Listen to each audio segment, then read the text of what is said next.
Hello friends, welcome to my YouTube channel MP Study, a study group for mathematics, physics and English. So आज का जो अपना lecture था वो पीछे वाले लेक्चर में जो अपन ने किया था वेक्टर के बारे में बात, उससे आगे अपन बात करेंगे उनके क्वेश्चंस के बारे में। आप एक बार फिर से मतलब रिवाइज कर लीजिए अगर आपने नहीं पढ़ा है तो। जो आई बटन है या फिर डिस्क्रिप्शन है, जो उल्टा ट्राइंगल का चिन्ह है, जो डिस्क्रिप्शन तो आप जानते होंगे, उस पर क्लिक करके आप लास्ट जो मेरा वीडियो उसकी लिंक देख सकते हैं। वो वहाँ पे जाके आप पहले वो वीडियो देख लीजिए, क्योंकि उसी कंसेप्ट के आधार पे आपका मतलब ये क्वेश्चंस होने वाले हैं, बहुत ही अच्छे क्वेश्चंस होने वाले हैं। और जो आप यदि एयरफोर्स नेवी की तैयारी कर रहे हैं तब आपके लिए बहुत ही इंपॉर्टेंट होने वाले हैं। आपको मतलब पहले इन रूल्स के बारे में पता होना चाहिए, फिर मैं आपको याद दिलाऊंगा कि ये उसी रूल्स से है और आपको किस प्रकार से क्वेश्चन सोल्व करना है। तो देखते रहिए वीडियो को। तो इसमें जो पहला क्वेश्चन आता हुआ आता है कि यदि ए सदिश, मैं पेन चेंज कर लेता हूँ एक बार, हाँ ठीक है, कि यदि ए सदिश यदि a इक्वल्स टू 1 2 3 तथा b इक्वल्स टू 2 3 4, यानी ये पॉइंट हैं दो, तो a से b की दिशा में सदिश ज्ञात करना। तो आपको मैंने पहले एक रूल बताया था कि दो सदिश मतलब दो पॉइंट हैं a और b, उनको मिलाने वाला सदिश a से b सदिश होता है। तो वो सदिश आप कैसे निकालोगे? तो जो लास्ट में होता है मतलब a b पूछा है, तब b वाले जो निर्देशांक हैं उसमें से आपको a वाला घटा देना। और यदि b a पूछा है तो लास्ट वाला यहाँ पे a है, तो a में से b वाले को घटा देना है। तो बी ए और ए बी अलग अलग होंगे, बस एक चिन्ह का अंतर होगा। अतः इसको अपन क्या बोलते हैं? विपरीत सदिश भी बोलते हैं। तो इसमें क्या आएगा? A B vector equals to 2 - 1 i plus 3 - 2 j plus 4 - 3 k cap. तो इस प्रकार से हो जाएगा। अब इसका परिमाण के बारे में मैंने बताया था, क्या परिमाण कैसे निकालोगे? तो परिमाण बेसिकली होता क्या? परिमाण होता है जो ए से बी तक की लेंथ ही होती है। तो डायरेक्ट अगर आपको परिमाण पूछे तो आपको ये नहीं कि पहले सदिश ज्ञात करो फिर आप ये करो, आप डायरेक्ट दूरी सूत्र भी लगा सकते हैं। दूरी सूत्र क्या होता है? x2 - x1 का whole square plus y2 - y1 का whole square plus z2 - z1 का होल स्क्वायर का रूट। ये तो होता है। आप में सबको शायद पता होगा कि दूरी सूत्र क्या होता है। तो इस प्रकार से दूरी सूत्र से आप ये निकाल लोगे। तो मेरे ख्याल से इन दोनों जो इसमें दो आपके कंसेप्ट क्लियर हो रहे हैं, इनमें कोई दिक्कत नहीं होगी। क्वेश्चन नंबर 2 की तरफ अपन आगे बढ़ते हैं। इसमें क्या, यदि कोई सदिश है आपको दिया हुआ है ए सदिश, तो ए सदिश की दिशा में इकाई सदिश ज्ञात करना। तो इसके लिए मैंने एक मतलब 3 स्टेप्स के बारे में बताया था मैंने। पहली स्टेप्स थी कि आप ए सदिश कैसे है उसको डिनोट करें। पहले तो ए सदिश अपने को पता चलेगा क्या है। अब ए सदिश का आपको मोड बताने के लिए कहा था मैंने, वो दूसरी स्टेप्स हो गई। कौन सी दूसरी स्टेप हो गई? थर्ड स्टेप क्या बताई थी मैंने कि ए सदिश का जो आपने परिमाण निकाला है, फिर उसकी लेंथ निकाली, उसका मोड निकाला, उसको आपको ए सदिश के अंत में भाग दे देना। मतलब ए सदिश बटा ए सदिश का मोड, ये क्या होता है? ए केप होता है, जिसको अपन इकाई सदिश बोलते हैं ए सदिश की दिशा में। तो फर्स्ट स्टेप हो गई हमारी ए सदिश लिखना। दूसरी हो गई ए सदिश का मोड लिखना, जो हो गया 9 + 16 + 49 इक्वल्स टू √/74। हाँ, और यदि आप में से कोई बोर्ड का स्टूडेंट देख रहा है जो RBSC CBSC, तो वो भी इसमें देख सकता है। सेम यही कंसेप्ट है, उसमें भी आप एक क्वेश्चन एक टॉपिक पे देख लोगे तब बहुत अच्छा होगा आपके लिए। आपको मतलब टाइम्स कम है आपके पास, इसलिए क्या बता रहा हूँ मैं। और फिर ए केप क्या होगा, जिसको इकाई सदिश बोलते हैं, वो होता है ए सदिश। यहाँ पे मोड नहीं है, ध्यान से देखिए, मोड नहीं है ये, ठीक है। तो क्या होगा कि ए सदिश बटा ए सदिश का परिमाण। तो ए सदिश में यदि आप ए सदिश का परिमाण या फिर जिसको अपन बोलते हैं मोड, इसका ये √74 का अगर आप भाग दोगे तो क्या आएगा? 3/√74 i plus 4/√74 j plus 7/√74 k। इस प्रकार से आएगा। क्वेश्चन नंबर 3 की तरफ चलते हैं बिना किसी देरी से। तो यदि ए सदिश है वो आपके पास i प्लस जे प्लस के दिया है, तथा बी सदिश है 2i प्लस 3j माइनस के दिया है, तो आपको a प्लस बी और a माइनस बी बताना है। तो a प्लस बी आपको डायरेक्ट i में i का जो जोड़ देना है, j में j का जोड़ देना है और k में k का जोड़ देना है, और a माइनस बी में भी आप इसी प्रकार से घटाना आपको। तो मेरे ख्याल से इसमें कोई दिक्कत नहीं आएगी। आप इसको देख लीजिए, कमेंट में बताइए अगर नहीं समझ में आया तो आपको फिर से समझाने की कोशिश करेंगे। यदि क्वेश्चन नंबर 4 की बात रही ए तथा बी सदिश निम्न है, तो आपको ए डॉट बी ज्ञात करना है। तो ए डॉट बी के लिए मैंने डायरेक्ट बताया था, जो आप ए प्लस बी और ए माइनस बी में करते हैं। ए प्लस बी में तो क्या करते हैं आप आई का आई के साथ जोड़ करते हैं, फिर आई का आई के साथ माइनस में करते हैं। इसमें क्या करना आपको? डॉट में। डॉट होता है मतलब मैंने 2 प्रोडक्ट बताए थे आपको, मैं याद दिला दूँ तो, कि डॉट होता है और एक होता है क्रॉस। डॉट में तो क्या होता है, जो होता है ये अदिश बनता है, जो अदिश राशि बनती है, और क्रॉस में होता है सदिश राशि बनती है, ठीक है। तो यहाँ पे अदिश राशि बनेगी, मतलब उसकी कोई दिशा नहीं होगी, और दिशा नहीं होगी तो उसमें आई जे के भी नहीं आएंगी, क्योंकि दिशा होगी तभी तो आई जे के आएगा कि भाई इस दिशा में ये है, इस दिशा में ये है। तो आपको करना क्या है, आपको अदिश राशि लानी है, और अदिश राशि ना लेंगे मतलब डॉट प्रोडक्ट पूछा है तो ए डॉट बी क्या होगा, आई का आई के साथ गुना, जे का जे के साथ गुना, और के का साथ गुना, मतलब 2 का 5 के साथ गुना, 3 का 2 के साथ गुना, और 5 का 6 के साथ गुना। ये कर लेना आपको, तो ये इनको टोटल कर देना तो 46 आ जाएगा। तो इस प्रकार से ये ए डॉट बी भी आप निकाल लोगे। फिर अगला क्वेश्चन आता है, वो आता है कि इन 2 वेक्टर दिए गए हैं आपको, जो शायद ये अलग वेक्टर हैं, जो पहले वाला क्वेश्चन है उससे अलग वेक्टर है। आपको इसमें बताना है ए क्रॉस बी, ए क्रॉस बी बता दो या फिर ए क्रॉस बी का मोड बता दो। यदि ए क्रॉस बी ही निकाल लेंगे आप, ए क्रॉस बी निकाल लेंगे तो उसका मोड तो आप आसानी से निकाल ही लेंगे। तो ए क्रॉस बी निकालना इंपॉर्टेंट है। तो क्या करना आपको, डिटरमिनेंट करनी है आपको। डिटरमिनेंट अगर सोल्व नहीं करना आता तो आप इसमें एक छोटा सा देख लीजिए, मैं समझा दे रहा हूँ। और बाकी आपने 12th पढ़ ली है, फिर 12th आपने नहीं पढ़ी है तो आप मेरे बाकी वीडियो देख लेना, मैं अभी अपलोड कर दूंगा उनके भी। तो आई जे के या फिर मेरे प्ले लिस्ट में देख लेना, मिल जाएंगे आपको। जो क्वेश्चन है वो क्या था, ए क्रॉस बी के लिए। हाँ, तो ए क्रॉस बी में क्या, आई जे के आपको लगा देना है। फिर जो आई का कोऑर्डिनेट है, यानी आई का जो गुणांक है, सॉरी कोफिशिएंट है, वो 2 आएगा इसके नीचे।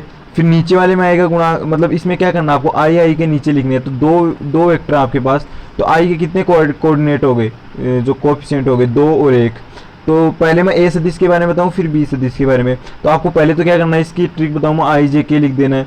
उसके बाद में आई जे के जैसे आप लिखेंगे, उसके बाद में 2, 3 और 4 आई जे के इनके नीचे नीचे लिख देना है। फिर आई जे के मतलब इसके लिए क्या करना आपको, जो 1 -2 -2 करना आपको। तो 1 -2 यहाँ पे आपको लिख देना है।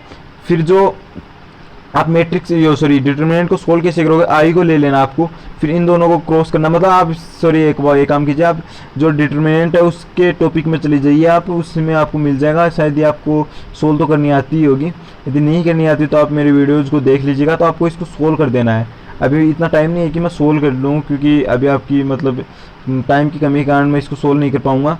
तो करना क्या आपको, ए क्रॉस बी ये निकल जाएगा। फिर आप जैसे इसको सोल्व करोगे, आई जे और के को लेकर इनको ऐसे करके, ये सारी ट्रिक आपको मैंने बताई है, वहाँ पे आप देख लीजिएगा किस प्रकार से बताई है, बहुत ही अच्छी ट्रिक बताई है, ईजी वे में।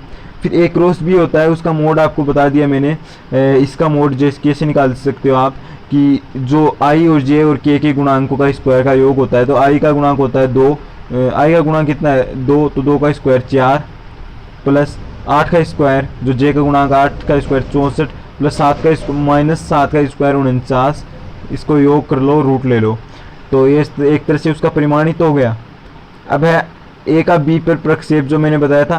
तो फॉर्मूला बता देता हूँ, वो फॉर्मूला क्या होता है, ए का बी पर प्रक्षेप, फिर आप वैल्यू तो आप निकाल ही लोगे।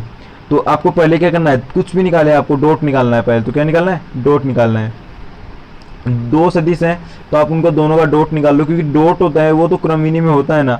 आप चाहे ए डॉट बी निकालो या फिर बी डॉट ए निकालो, दोनों की वैल्यू तो सेम ही आएगी, दोनों इक्वल आएंगे, क्योंकि ये क्रम विनिमयता का नियम का पालन करते हैं।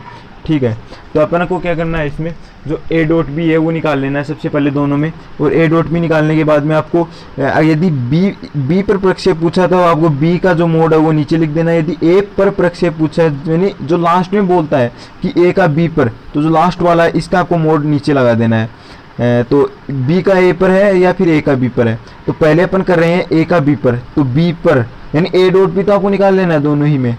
यदि आपको ए का बी पर पूछे या फिर बी का ए पर पूछे, इन दोनों ही क्वेश्चन में आपको ए डॉट बी तो निकाल लेना है।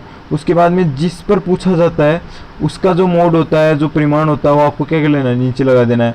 तो बी पर पूछा है तो बी का मोड आपको नीचे लगा देना, भाग कर देना उसका।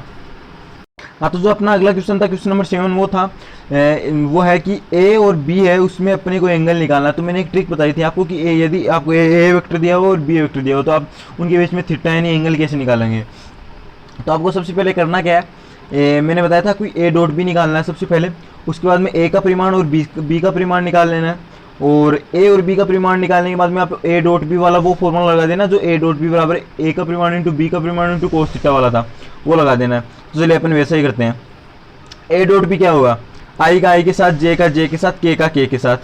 तो आई का आई के साथ तो क्या है, आई का आई के साथ है 2, और जे यहाँ पे -1 है, लेकिन यहाँ पे जे है नहीं, तो जे का क्या यहाँ पे गुणांक क्या है, 0 जे बोल सकते हैं। तो 0 तो समझ गए आप, और के का हो जाएगा। तो ए डॉट बी हो गया, ए का परिमाण आप निकाल लोगे, बी का परिमाण मेरे हिसाब से निकाल लोगे आप। फिर ये करके आप इसमें क्या करना आपको, इस फॉर्मूले में यदि आप वैल्यू रखोगे तो ए डॉट बी की वैल्यू है A into B into cos theta. Cos theta equal to क्या आएगा, ए डॉट बी बटा ए इंटू बी।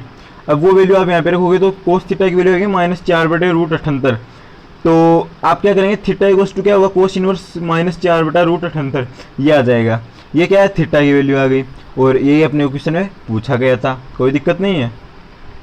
अब आगे क्वेश्चन आता है वो कुछ चलाएगा। इसमें क्या है, यदि आपको ए और मतलब आपको क्या करना है, ए जो ए का परिमाण और बी का परिमाण ज्ञात करना है। यदि आपको क्या दिया हुआ है, ये दिया हो कि A plus B into A plus B dot A minus B बराबर क्या है 12। तो आपको ए प्लस बी और ए माइनस बी का डॉट है, इसको आपको खोल लेना है। खोलोगे तो क्या करेंगे, ए का मतलब ए डॉट ए होगा, क्या होगा देखो, ए का ए के साथ ए डॉट ए का बी के साथ माइनस ए डॉट बी का ए के साथ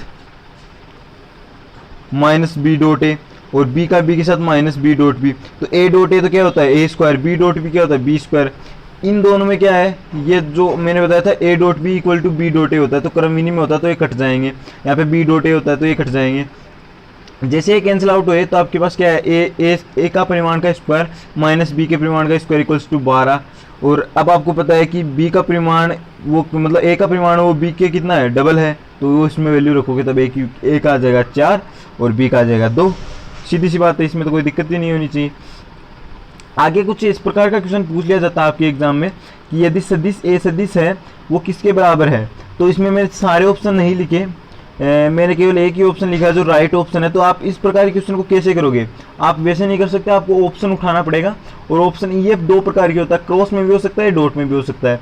तो जो डॉट वाला है वो मैं बता रहा हूँ क्योंकि क्रॉस वाला बहुत कम पूछा जाता है। तो इसमें करना क्या आपको, इसमें ओनली आपको ए सदिश मान लेना है सबसे पहले, और फिर ऑप्शन में रख के चेक करना। तो पहला ही ऑप्शन है इसमें सही था, और नॉर्मली पहला है दूसरा ऑप्शन ही सही आ जाता है, जिससे जो स्टूडेंट है उसको दिक्कत नहीं हो जाता। तो इसमें क्या है, आप पहला क्या है कि माना मैंने ये सदिश मान लिया। अब ए सदिश किसके बराबर, तो ए सदिश यही आना चाहिए पुनः। तो आपको क्या करना है, ए डॉट आई मतलब इसके अंदर वैल्यू रखनी है। तो ए सदिश की जो मैंने माना उसका आई के साथ डॉट निकालना है, फिर जे के साथ डॉट निकालना, फिर के साथ डॉट निकालना। वो एक्स वाई जेड आ रही है और वो वैल्यू मैं पुनः इसी में रखूंगा तो क्या आ जाएगा, ये यही आ जाएगा। तो ध्यान से सुनिएगा फिर से कि जो ए है वो वेक्टर ए मैं मान लूंगा और उसके अंदर ये इन वैल्यू को रख दूंगा। तो ए का आई के साथ क्या होगा, आई केप क्या है, ओनली एक सदिश है तो आई केप, और उसके जे और के क्या है, उसका जे और के 0 मतलब आई को मैं ये लिख सकता हूँ आई केप प्लस 0 जे प्लस 0 के, ये लिख सकता हूँ। और इसका मैं ए सदिश के साथ गुणा करूंगा तो क्या होगा, डॉट प्रोडक्ट करूंगा तो एक्स का इसके साथ होगा, वाई का जे वाले के साथ होगा और जेड का के वाले के साथ होगा। तो ये तो 0 है तो ये भी 0 हो जाएंगे, तो एक्स ही आएगा ओनली। इसी प्रकार से वाई वाला क्या आएगा, उसमें जे वाला ये आएगा तो वाई जे मतलब इस प्रकार से होगा, और उसकी वैल्यू अपन रखेंगे तो हो जाएगा। ठीक है, अब आ गया तो यदि ए और बी 2 इकाई सदिश हैं, 2 इकाई सदिश थीटा कोण पर झुके हुए हैं, ध्यान दीजिएगा थीटा कोण पर झुके हुए हैं। तो तथा ए प्लस बी का इकाई ए प्लस बी एक इकाई सदिश है, तो आपको थीटा ज्ञात करना है। तो इसमें दिया हुआ क्या है कि ए सदिश है वो भी इकाई सदिश है, बी सदिश इकाई सदिश है, और इन दोनों का जो मोड है वो भी इन दोनों का जो टोटल सम है, जो अपन इसको एडिशन बोल सकते हैं, जो योग है इनका वो भी क्या है इकाई सदिश है। तो इनका परिमाण क्या होगा, परिमाण मैंने 1 बता दिया। अब जैसे ही मैं इनका परिमाण 1 बताऊंगा तो आपके दिमाग में एक चीज़ आएगी कि अपन इसका स्क्वायर करेंगे तो इसमें ए डॉट ए भी आएगा तो ए स्क्वायर भी आएगा, तो कुछ हमें मिलेगा। तो ए प्लस बी का होल स्क्वायर क्या होता है, A square plus B square plus 2ab, और 2ab नहीं 2a डॉट बी होगा। तो अपन क्या करेंगे, ए का परिमाण का स्क्वायर बी का परिमाण का square plus 2ab cos theta, यानी ए डॉट बी को ab कोस थीटा लिख देंगे अपन। फिर ए का स्क्वायर 1 बी का स्क्वायर 1 2 ए का परिमाण 1 बी का परिमाण 1 इंटू कोस थीटा। फिर यहाँ पे अपन जो पक्षांतरण करेंगे तो कोस थीटा की वैल्यू आएगी -1/2 और थीटा की वैल्यू आएगी 2π/3। तो इसमें इंपॉर्टेंट चीज़ क्या थी, इसका स्क्वायर करना, और वो स्क्वायर आप तभी कर पाओगे जब आपकी ऐसे क्वेश्चन की प्रैक्टिस होगी। तो ऐसे क्वेश्चन की प्रैक्टिस सेट मैं मतलब मेरे PDF जो डिस्क्रिप्शन में है वो व्हाट्सअप ग्रुप मैंने मतलब लगा दिया है, उस पर डिस्क्रिप्शन में जो उल्टा ट्रायंगल है उस पर आप करके मतलब क्लिक करके आप देख सकते हैं डिस्क्रिप्शन में, और उसमें व्हाट्सअप ग्रुप के थ्रू ज्वाइन हो सकते हैं। फिर मेरा व्हाट्सअप नंबर पे आप डायरेक्ट कांटेक्ट कर सकते हैं, सॉरी व्हाट्सअप कर सकते हैं, और उस पर मैं आपको जल्दी से जल्दी मतलब क्वेश्चन सेट की प्रैक्टिस सेट की मुहैया कराने की कोशिश करूँगा। ठीक है, अब आपके पास एक ऐसा मतलब अदिश और जो सदिश त्रिगुणन होता है, इस पे भी क्वेश्चन पूछे जाते हैं। तो ए बी और सी का अदिश त्रिगुणन तो क्या होता है, इसको ए डॉट बी क्रॉस सी बोलते हैं, जिसको अपन सारणिक के थ्रू बोलते हैं। मतलब 3 सदिश होंगे, उनको आई जे के में होंगे वो, और फिर उनका सारणिक ले लेना। यहाँ पे पहले वाले सदिश का आई जे के, यहाँ पे दूसरे वाले का आई जे के, और यहाँ पे तीसरे वाले का आई जे के, ये होते हैं। ठीक है, अब आता है ए बी और ए बी सी का सदिश त्रिगुणन क्या होता है। तो सदिश त्रिगुणन क्या होगा, ए क्रॉस बी क्रॉस सी। इसकी जो फॉर्मूला होता है, ए डॉट सी बाहर बी, ए डॉट बी बाहर सी, इस प्रकार से होता है। लास्ट में वाला माइनस होता है। तो एकदम छोटी सी चीज़ें हैं, इसमें फॉर्मूला ध्यान में होना चाहिए। और इस पर वैसे क्वेश्चन भी कम ही पूछे जाते हैं, क्योंकि इसमें ओनली कैलकुलेशन होती है, कुछ ज़्यादा इसमें नहीं होता है। अब आगे आता है अपना क्वेश्चन। 3 बिंदु है पी क्यू आर, जिनके संगत स्थिति सदिश हैं, वो क्रमशः I plus J, I plus 3जे and A I plus B J plus C के हैं। तो बिंदु पी क्यू आर सरेखीय हैं, तो ए बी सी क्या होंगे, पॉइंट है वो ए बी सी क्या होंगे। तो इसमें आपके पास दो चीज़ें हैं कि इसमें आपको बता दिया कि ये पी क्यू आर है, वो बिंदु सरेखीय है। तो आपके पास पी भी पता है, क्यू भी पता है, आर भी पता है, ये तीनों पॉइंट पता है। तो आप त्रिभुज का क्षेत्रफल वो 0 भी कर सकते हो, उसके अनुसार हो जाएगा। लेकिन मैं अगर आपको बताऊं इसमें करना क्या है, अगर आप वेक्टर के फॉर्म में करोगे तो बहुत ही ईजी होगा इसमें, क्योंकि आपके पास एक वेक्टर ये पता है ये है, यानी इसका पॉइंट पता आपको क्या है, पी का पॉइंट आपको पता है क्या है, क्यू का पॉइंट आपको पता है, यानी 1 1 तो क्या है पी का पॉइंट, क्योंकि उनके क्या है स्थिति सदिश है, और स्थिति सदिश हमेशा मूल बिंदु के सापेक्ष होते हैं। तो यानी 0 0 0 के सापेक्ष होते हैं। तो ये पॉइंट क्या है, पी का पॉइंट है, क्यू का पॉइंट क्या है 1 3 0, और आर का पॉइंट क्या है ए बी सी।